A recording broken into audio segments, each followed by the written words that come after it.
देवी के पवित्रतम पाद मूल में विराजमान आप सभी प्यारी प्यारी भव्य आत्माओं, आज पुनः आपने अनंतानंत सिद्ध परमेष्टि की पूजा की। अपने सौभाग्य की सराहना कर लो कि देखो भगवान, आज हमसे बड़ा पुण्य आत्मा कोई नहीं। आज हम आपके द्वारे बैठे हैं, आपके पाद मूल में बैठे हैं। नहीं कोई हॉस्पिटल में लेटा होगा, कोई दुकान पे बैठा होगा, कोई मोबाइल चला रहा होगा, कोई चाय की चुस्की ले रहा होगा, कोई ऑफिस के लिए तैयार हो रहा होगा, कोई स्कूल में पढ़ा रहा होगा, कोई कॉलेज में पढ़ रहा होगा, कोई यात्रा कर रहा होगा, कोई कोर्ट कचहरी के चक्कर लगा रहा होगा और कोई लड़ाई झगड़े कर रहा होगा। लेकिन भगवान देखो, हम कितने पुण्यात्मा हैं। आज हम अनंतानंत सिद्ध परमेष्टि की पूजा कर रहे हैं। अर्यंत परमेष्टि के पादमूल में, साधु परमेष्टि के सानिध्य में अपने पुण्य की सराहना कर लिया करो। महान भाव, एक जिज्ञासु की जिज्ञासा आई कि भगवान मुनिवर, जिनेंद्र भगवान की पूजा भक्ति करने से क्या होता है, उनको नमस्कार करने से क्या होता है, उनकी उपासना करने से क्या होता है। तो जिन शासन के महान रत्न जो सिंह के समान मिथ्यावादियों का संहार करने वाले थे, ऐसे आचार्य भगवान समंत्रभद्र स्वामी उस भव्य जिज्ञासु की जिज्ञासा का समाधान करते हुए कहते हैं कि हे भव्यवर पुंडरीक, जिनेंद्र भगवान की उपासना भक्ति, उनकी विनय आदि करने का जो पुण्य का फल है, उसे मैं कह तो नहीं सकता। उसे मैं क्या, चार ज्ञान के धारी जो देव हैं वो भी नहीं कह सकते। कौन से देव? सौधर्मेंद्र आदि। तो गणधर देव, चार ज्ञान किस पे होते हैं? गणधर देव पे होते हैं। वो स्वयं गणधर परमेष्टि भी उस पुण्य के फल को नहीं कह सकते। लेकिन हाँ, जो उन्होंने बताया है उसको मैं आपके लिए बताता हूं, इतने में संतुष्ट हो जाना। तो क्या कहते हैं आचार्य भगवान? उच्चै गोत्रम प्रणेते भोगो दानादुपासना पूजा भक्ति सुंदर रूपम तव स्तनात् कीर्तिस्तपो निधिषु। आचार्य भगवान कहते हैं उच्चै गोत्रम प्रणेते, अगर आपको उच्च गोत्र का बंद करना है तो क्या करें? क्या करें? उच्चै गोत्रम प्रणेते, भगवान को प्रणाम करें। जो जितना ज्यादा झुकता है वो उतना ज्यादा उठता है। तुम जिसके जितनी ज्यादा गुणों की तारीफ करोगे, मान लो आपके गुण बढ़ते जा रहे हैं। सूखा पेड़ कभी झुकता नहीं तो वह टूटता है, और फलदार वृक्ष जितना ज्यादा झुकता है, लोग उसकी उतनी ज्यादा केयर करते हैं। तो अगर चाहते हो आपको दोबारा से उच्च कुल यानी कि जैन धर्म मिले, क्षत्रिय कुल मिले, ब्राह्मण कुल मिले, ये सब उच्च कुल में आते हैं। हाँ? आपको इक्ष्वाकु वंश में जन्म हो, चंद्र वंश में, सूर्य वंश में, नाथ वंश में, यादव वंश में दोबारा से जन्म मिले, जिनेंद्र भगवान का सानिध्य मिले, तो अभी से प्रणाम करना शुरू कर दो। जब आप सामान्य व्यक्तियों के सामने उनको नमस्कार करते हो तो आपको आशीष देते हैं, दुआ देते हैं।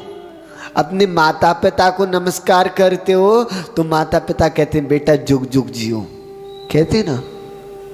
इसका मतलब क्या, जुग जुग जियो, कि बेटा तुम कभी मरो ही नहीं, आपकी कभी मृत्यु ही ना हो, आप उस मृत्यु को जीत लो, यानी कि तुम परमिष्टि बन जाओ। महान भाव। तो हम भगवान को, गुरुओं को नमन करना सीख लें। जो भगवान को नमन करता है, नमस्कार करता है, प्रणाम करता है, वही परमात्मा बन जाता है। आगे कहा भोगो दाना दुपासना। और अगर आप चाहते हो हमें उत्तम उत्तम भोग मिले, अच्छे अच्छे पकवान मिले, कोई चाहता है कि हम जीवन भर चटनी से रोटी खाते रहें, नमक से रोटी खाते रहें? कोई चाहता है क्या? सब चाहते हैं कि हमें अच्छे अच्छे मिष्ट शिष्ट अच्छे अच्छे पकवान मिले, अमृत का आहार मिले। हाँ? तो वो कैसे मिलेगा? भोगो दानात। कौन सा दान? आहार दान। हाँ? आहार दान दो। आहार दान देने वाला जीव नियम से अगर उसने मनुष्य गति का बंद कर लिया है तो वो उत्तम मध्यम जघन्य भोग भूमि में ही जाता है। और वहाँ क्या है? वहाँ 10 प्रकार के कल्प वृक्ष हैं, उनके सामने आपने जो भी इच्छा प्रकट की वो वस्तु आपके सामने आ जाती है। वहाँ कर्म नहीं करने पड़ते, इसलिए उस भूमि का नाम है भोग भूमि। और जहाँ भी रह रहे हैं इसका नाम क्या है? कर्म भूमि। यहाँ कर्म करना पड़ता है, उसके बाद भोग मिलते हैं। लेकिन वहाँ पे कर्म करना नहीं पड़ता पहले, वहाँ तो भोग भोगे जाते हैं। महान भाव। तो अगर चाहते हो जीवन में उत्तम उत्तम भोग मिले, अरे ये तो कुछ नहीं, अमृत का आहार मिले, यानी कि देव बन जाओ, उससे बड़ा आहार क्या होगा? दिव्य आहार होता है। और उससे भी बड़ा, अरे तीर्थंकर बनो, उनके लिए स्वर्ग से प्रतिदिन दिव्य आहार आता है, भोजन आता है। कभी भी वो मध्य लोक का भोजन नहीं करते। कब तक? जब तक वो दीक्षा नहीं लेते। लेकिन दीक्षा लेने के उपरांत वो मध्य लोक का ही आहार ग्रहण करते हैं, देवों का आहार ग्रहण नहीं करते। तो आप चाहते हो कि आप भी देवों के समान उत्तम उत्तम भोग भोगो, किसी प्रकार की कमी ना हो, अच्छी सुविधाएं हो। भोगों में सिर्फ भोजन नहीं आएगा, रहने की व्यवस्थाएं आप चाहते हो, आपके पास बड़ा सा सुंदर सा मकान हो, महल हो, बढ़िया कोठी हो, तो दान देने लग जाओ। आप जितना दान दोगे उतना अच्छा महल मिले। ये राजा महाराजा बनते हैं, कैसे बनते हैं? ये दान देते हैं। एक नाम आता है, बड़ा अच्छा लगता है, हम भी नाम लेते हैं, R.K. मार्वल। अपने किशनगढ़ के भैया हैं, जैन धर्म को मानने वाले हैं, जैन धर्मीय आचार्य विद्यासागर महाराज जी को आरवी कराते थे। अच्छे अनन्य भक्त थे उनके। हम लोग किशनगढ़ गए तब गुरुदेव के पास भी आए थे, गुरुजी से आशीर्वाद लिया। गुरुजी के भी अनन्य भक्त हैं। तो वो कहते हैं कि मैं जितना देता हूँ उससे 100 गुना 1000 गुना आ जाता है। मैं सोचता हूँ ये क्यों आ गया, फिर चलो इसको फिर दे दूँ, अब तो नहीं बचेगा। लेकिन क्या करूँ, 1000 गुना दिया तो लाख गुना आ जाता है। और आप लोग कहते हो महाराज जी कहाँ से दें, कुछ है ही नहीं। तो जो ये कहता है ना कुछ नहीं है, उसके पास कुछ नहीं रहता। अरे आपके पास कुछ नहीं है, 10 रुपये तो होंगे कम से कम, उसमें से 1 रुपया दान दे दो। लेकिन जैनिज्म कहता है अगर आपके पास 10 रुपये हैं तो 2.5 रुपये दान में दे दो। 25% आप दान करो। अगर नहीं कर रहे हो तो आप निर्माल्य का सेवन कर रहे हो। ध्यान रखना, आपकी क्षमता है वो भी नहीं है। आपके पास एक रोटी तो होगी, वो तो खाते ही होंगे। चलो वो भी नहीं है, पानी तो होगा 1 गिलास, वो तो पीते ही होंगे। उसमें से थोड़ा सा पानी किसी प्यासे को पिला दो। जरूरी नहीं है आप हीरे जवाहरात का ही दान करो, जरूरी नहीं है आप करोड़ों का, लाखों का, अरबों का दान करो तभी आप दानी कहलाओगे। नहीं, आपके पास जितना है उसमें से ईमानदारी से दान कर दो, वो धर्म आता। किसी व्यक्ति के पास 100 रुपये थे, उसने 30 रुपये दान दे दिए। और किसी व्यक्ति के पास 5 करोड़ थे, उसने 1 लाख रुपए का दान दिया। तो कौन बड़ा दानी हुआ, जिसने 1 लाख का दान दिया है वो, या जिसने 30 रुपये का दान दिया है वो? हाँ, अरे 1 लाख का दान दिया है उसने, क्यों? क्योंकि उसकी क्षमता उससे ज़्यादा थी, लेकिन उसने अपनी क्षमता से कम दिया। लेकिन उसकी क्षमता 100 रुपये की थी, 25 देने थे, उसने 30 दिए, तो उसको 30 के 300, 3 लाख 3 करोड़ मिलेंगे। महान भाव।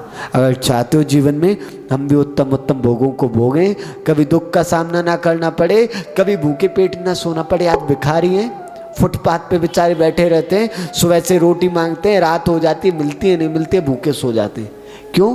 क्योंकि उन्होंने पहले दान नहीं दिया, खुद भोगा, पेट भरा, अपना पेट भरा हुआ है, फिर भी खाए जा रहे हो, और जब खाया नहीं जा रहा तो रखे जा रहे हो, लेकिन दान नहीं दे रहे। तो उसका फल ये हुआ कि फिर अब वो भोग भोगने के लायक ही नहीं रहे। अगली बात कही, दाना दोपासनाथ पूजा। और अगर आप चाहते हो लोगों के द्वारा पूजनीय बनो, वंदनीय बनो, लोग आपकी जय जयकार करें, तो क्या करो? पंच परमिष्ठे की उपासना करो। कोई भी व्यक्ति अगर रोगी है तो पूज्य गुरुदेव बताते हैं वासु पूज्य भगवान की उपासना शुरू कर दो। वैसे तो किसी भी तीर्थंकर की भगवान की उपासना करो, वही फल मिलेगा। लेकिन क्या करें, पंचम काल है महाराज जी, सबकी करने पे तो नहीं मिलता। कोई विशेष है क्या? हाँ है। आचार्य भगवान भद्रभाव स्वामी जो अंतिम सुत केवली हुए, उन्होंने नवग्रह स्तोत्र लिखा, उसमें बताया वासु पूज्य भगवान की उपासना करने पर सारे रोग कष्ट क्लेश दूर हो जाते हैं, उसका शरीर स्वर्ण की तरह, कंचन की तरह चमकने लगता है, सारी बीमारियां निकल जाती हैं। पहले हमारे भी काफ़ी दाने थे बॉडी पे, बहुत ज़्यादा। तो हमने कहा गुरुजी हम क्या करें? बोले बेटा उपासना करो।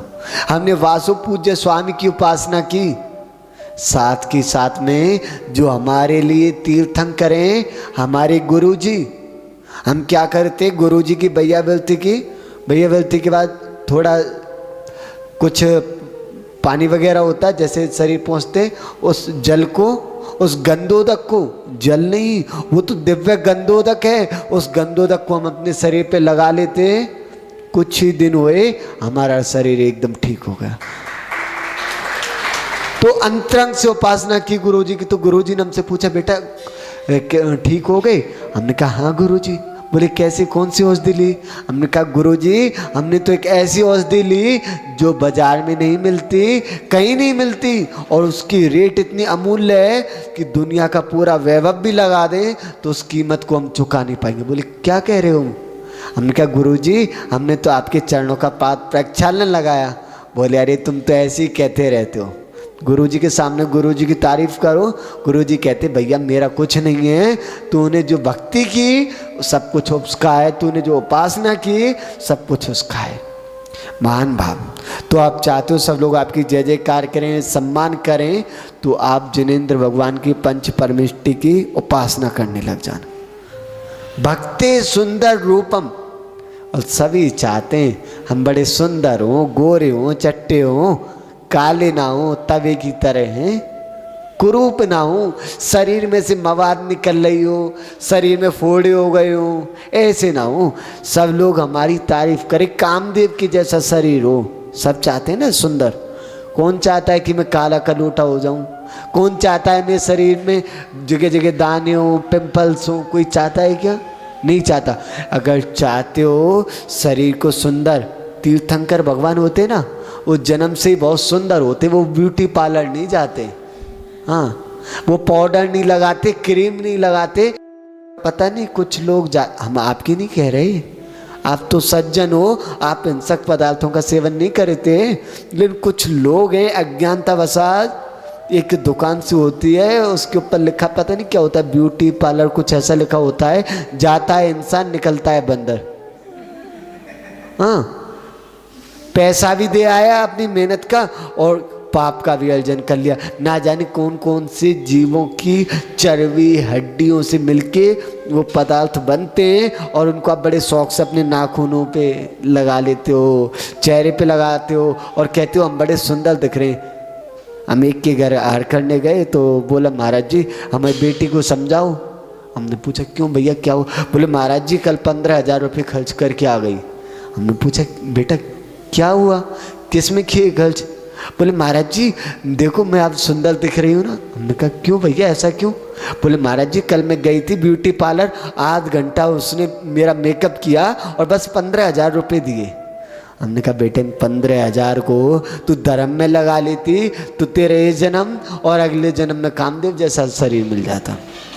मान बा ते इनसे सिर्फ हिंसक पदार्थों से पाप का बंद होता। अरे नेचुरल लो ना, ये दिखावटी पाउडर क्रीम तो आपने मुंह धोया आपके 15,000 धुल गए। हाँ लेकिन जो नेचुरल मिलेगा, राम भगवान क्या सुंदर थे, हनुमान जी कामदेव थे, बाहुबली कामदेव थे, उन्होंने क्रीम पाउडर नहीं लगाया तो क्या किया? उन्होंने भगवान की भक्ति की।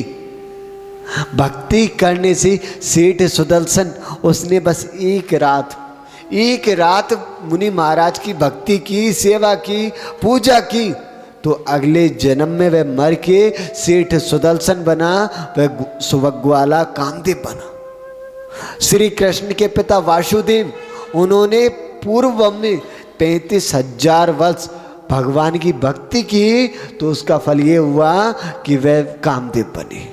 तो महान भाव आप चाहते हो आपका सुंदर शरीर हो तो आप जिनेंद्र भगवान की पंच परमिष्टियों की भक्ति प्रारंभ करना शुरू कर दें। कोई ब्यूटी पार्लर पे जाने का खर्चा उठाना नहीं पड़ेगा। अगली बात कही स्तवनात् कीर्ति तपो निधिषु। अगर आप चाहते हो आपकी ख्याति, आपकी कीर्ति 10 दिशाओं में फैले, सब लोग आपको जाने, आप जहाँ भी गए लोग आपको पहचान ले। जैसे वर्तमान काल में जैसे मान लो जो इस देश का राजा है मोदी जी, उनकी कीर्ति कितनी फैली है। आज वो विदेश में भी पहुंच जाएं, अरे मोदी जी आए, हाँ फैली हुई है। कुछ लोगों की अच्छी फैली होती है, कुछ लोगों की बुरी फैली होती है, लेकिन आप चाहते हो आपको सब सम्मान की दृष्टि से पहचाने। आप अभी वहाँ गए नहीं, हम पहली बार गए थे बाड़मेर वगैरह, मुंबई वगैरह पहली बार गए थे 2022 में। गुरुजी की कीर्ति इतनी फैली हुई है, अरे ये तो वसुनंदी महाराज जी, अरे ये तो वसुनंदी महाराज जी हैं। एक अम्मा आई और हम लोग बैठे थे गुरुजी के पास में, बोले महाराज जी नमोस्तु। गुरुजी ने आशीर्वाद दिया तो हमसे बोली महाराज जी वसुनंदी महाराज जी है ना? हमने कहा हाँ अम्मा यही आचार्य श्री वसुनंद। अरे महाराज जी ये तो बड़ा मीठो मीठो बोले, पता नहीं कैसे इनमें कौन सी शक्ति है, हम इनके प्रवचन डेली सुनते हैं। तो गुरुजी की इतनी यश कीर्ति क्यों फैली है, कैसे फैली है पता है आपको? उन्होंने स्तवन, भगवान की स्तवनों का चिंतन किया। गुरुजी ने एक स्तवन लिखा है अजितनाथ स्तवन। गुरुजी के इष्ट आराध्य हैं अजितनाथ स्वामी बटेश्वर वाले, अजितनाथ स्तवन लिखा है और भी स्तवन लिखे हैं। उनकी भक्ति की, उनके गुणों को शब्दों की पोशाक पहना के लिखा। तो आज गुरुदेव की यश कीर्ति पताका 10 दिशाओं में फैल रही है। भारत ही नहीं अन्य देशों में भी गुरुदेव के अनन्य, एक नहीं दो नहीं सैकड़ों नहीं हजारों भक्त हैं जो गुरुदेव की अदर कंट्री में भी पूजा भक्ति कर रहे हैं। और गुरुदेव ने तो अदर कंट्रियों में भी जैन मंदिर बनवाए हैं। तो गुरुदेव की ऐसी फैलती है कीर्ति। तो महान भाव आप चाहते हो तो आपकी भी फैलेगी। तो क्या करें, भगवान की स्तवन गाएं, चाहे नरेंद्रम फणींद्रम सुरेंद्रम अधिसम ये गाओ, या फिर पार्श्वनाथ स्वामी की और कोई गाओ, चंदापवम चंदमरीच गौरम चंदम द्वितीयम जगति विकांतम, ऐसे अन्य अन्य स्तुति गाओ तो उससे आपकी कीर्ति फैलेगी। तो ये सब कौन कह रहा है? हम नहीं कह रहे, आचार्य भगवान समंत्र स्वामी भी नहीं कह रहे। तो किसने बताई ये बात? तपो निधिषु, जो तपों के स्वामी हैं यानी कि तीर्थंकर, उन्होंने ये सारी बातें कही हैं, हमारी तरफ से कुछ नहीं। अगर आप चाहते हो जीवन में आपके लोग पूजा करें, आप भोगों को प्राप्त करो, आपकी लोग भक्ति करें, आपका लोग सम्मान करें, आप उच्च गोत्र को प्राप्त करें, तो ये कार्य करने लग जाना, ये सारी वस्तु आपको मिल जाएंगी। आज बस इतना ही। जय बोले महावीर भगवान की।